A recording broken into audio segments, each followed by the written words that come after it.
Britania mund të hyjë në një fazë të re politike, pasi Andy Burnham, figura që pritet të bëhet kryeministri i ardhshëm i vendit, ka premtuar një transformim të madh të mënyrës së qeverisjes. Gjatë një fjalimi në Muzeun e Historisë së Popullit në Manchester, Burnham deklaroi se do të largohet nga modeli tradicional i vendimarrjes së centralizuar dhe do t'u japë më shumë fuqi rajoneve britanike.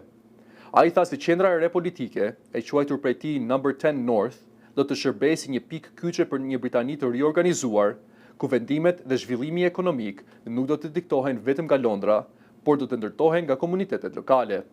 Burnham premtoi rishpërndarjen më të madhe të pushtetit në historinë moderne të vendit. Sipas tij, rritja ekonomike nuk mund të urdhërohet nga lart, por duhet të krijohet nga poshtë, përmes fuqizimit të rajoneve. Plani i tij 10 vjeçar synon rritjen e standardit të jetesës në të gjithë Britaninë dhe përfshin 3 fusha kryesore: reformimin e shërbimeve bazë publike, ringritjen e industrisë dhe rigjallërimin e zonave urbane.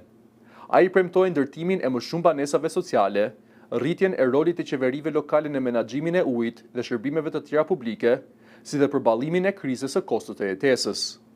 Burnham tha se ndryshimi do të jetë ndër më të mëdhenjt në mënyrën e drejtimit të vendit gjatë brezit të fundit dhe se do të përqendrohet te një shtet më efikas me një objektiv të qartë: zhvillimin ekonomik dhe rigjenerimin e komuniteteve.